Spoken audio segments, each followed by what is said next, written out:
Okay, back to our Zohar reading. So, we're still in Beresheet A, the first half of Genesis, and we're on the 5th chapter, which is, And There Was Light. So, the synopsis for this chapter is the Zohar reveals the elaborate process by which the light of the Creator was first revealed to the world. This section helps awaken our own desire to reveal the light, above and beyond our own personal needs. And Elohim said, "Let there be light," and there was light. Beresheet 1:3. From this saying, we can begin to learn the secrets of how the world was created in details. Because until now, the creation was discussed only generally. And the verse, "In the beginning Elohim created." After this, the description returns to the general, then to particular, and then back to general. Until now, everything was suspended in the air that was bestowed from the secret of the endlessness light. As soon as the force expanded inside the supernal chamber, which is the secret of Elohim, the word saying is applied to it. As it is written, and Elohim said. Before that, the word said is not written, because said means it is in detail. Although the word in the beginning is also a saying, which completes the number of the saying in the creation of 10. And Elohim said is not written in it, as it is described in general manner. The use of the word said means a detailed description. Therefore, the verse, "And Elohim said, Let there be light," is the first of the details of the creation of the world. The words "and said" should be studied and questioned. The term "and said," vayomer in Hebrew, consists of two Hebrew letters of me, in English who, and or, which is in English light, which is an inquiry, and said alludes to a raised voice, and the raising is done in silence. A light is drawn from the secret of the endless light. From the beginning of thought, and Elohim said means that now the chamber gave birth to a holy seed, with which it was pregnant, in secret, and he who was born, namely the male and female principle, was heard without. Whoever gave birth to him, to the male and female principle, did it secretly and was not heard at all. This refers to giving birth to the mohin of the male and female principles, while still in Bina. But as soon as he emerged from Bina, a sound was heard without. Let there be Yehi, light, means that everything that comes forth and emanates in the world proceeds according to the secret of the words, "Let there be light." Yehi alludes to the secret of Abba and Ima, which is mother and father in Hebrew, or in English, which are Yod-He of He, Yod-He Yod. The letter Yod alludes to Abba and He to Ima. Afterward, the letter Yod, He, returned to the first point by adding another point, namely Yod, just like the first one. As it is written, Yod Ke Yod, to institute a beginning for an expansion of something else. The term light and let there be light do not refer to the renewal of the light, but rather to the returning of the light that Abba and Ima already had.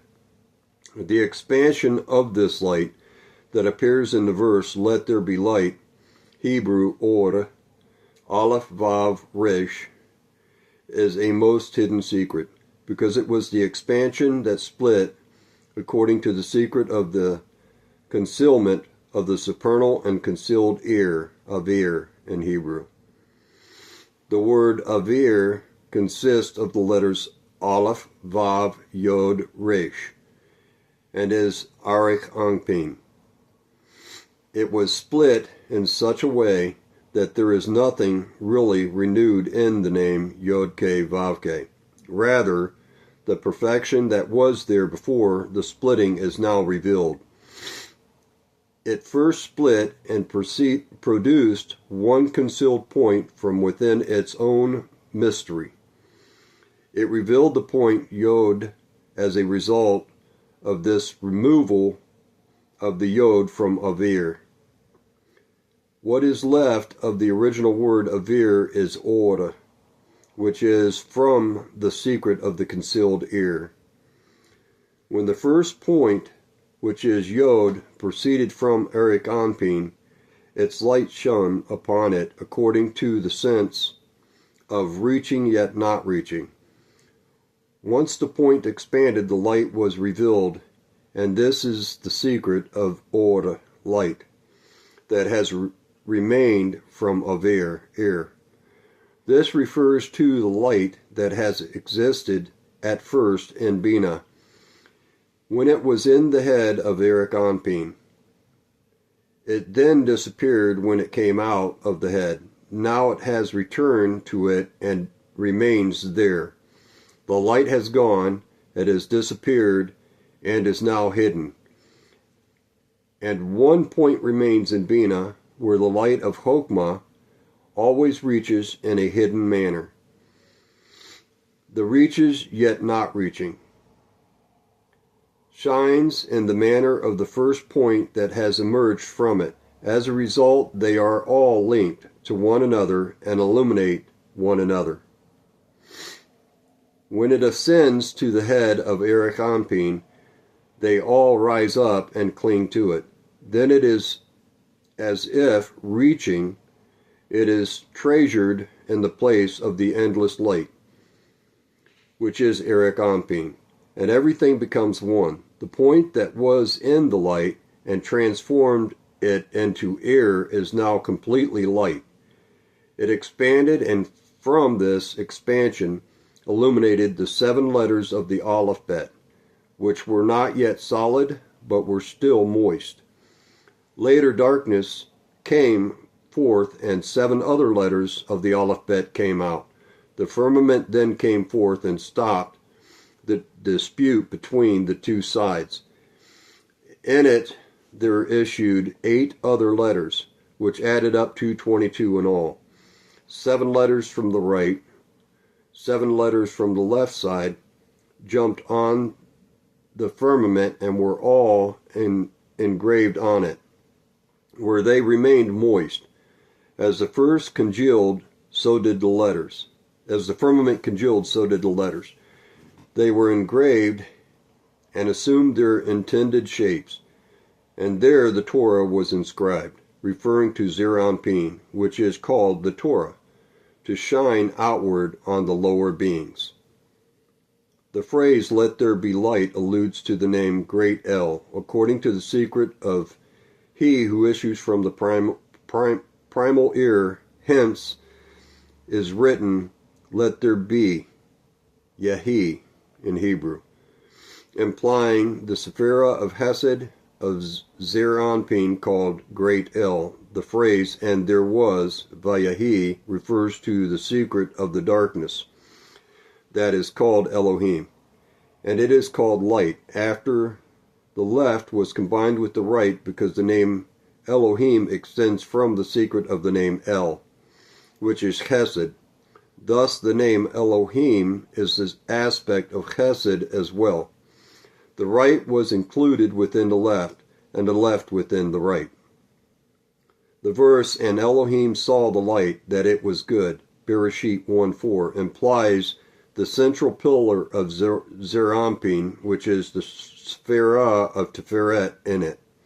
The phrase that it was good said about Tiferet means that it shone up and down in all directions, namely to all the Sephirot, Netzach, Hod, Yesod, and Malchut. Tiferet of Zeir Anpin is the secret of the name Yod Ke Vav Ke, which includes all directions, right and left, front and back, up and down. The words "and Elohim divided light" means that he prevented the dispute between right and left, so that everything may be perfected.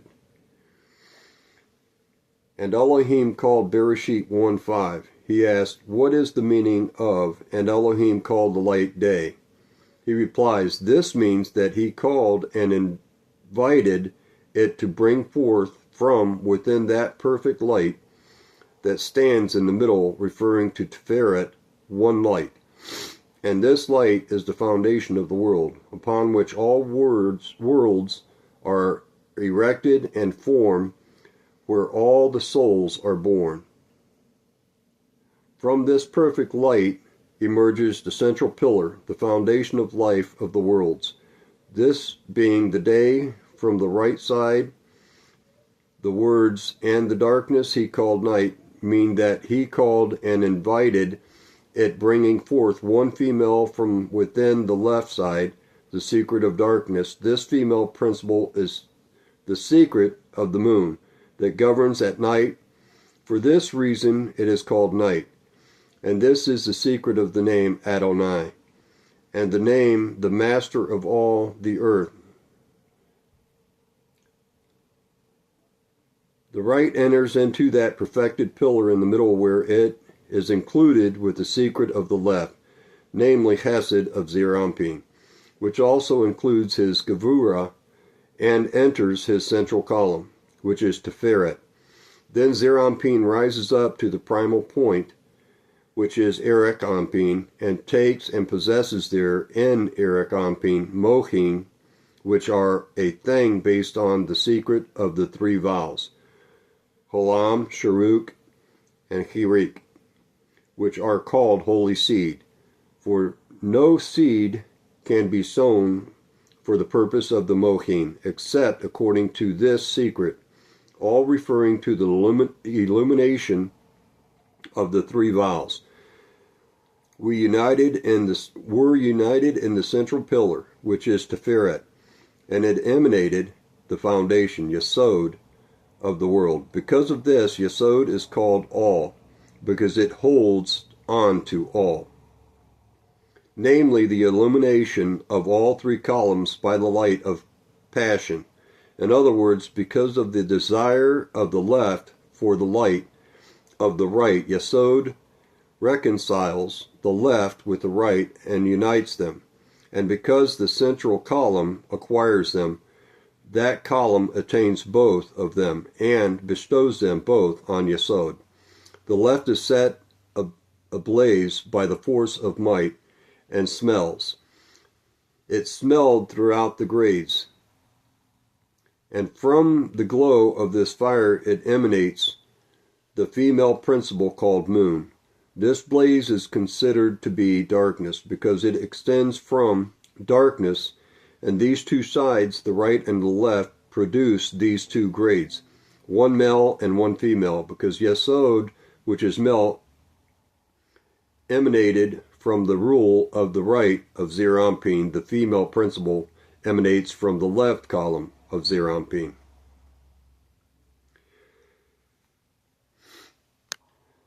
So that'll be it for my reading for this portion. I'm going to stop at verse 40 because this is a long chapter here, and I'll do a second for the remainder and then probably go into chapter 6. God bless. Much love.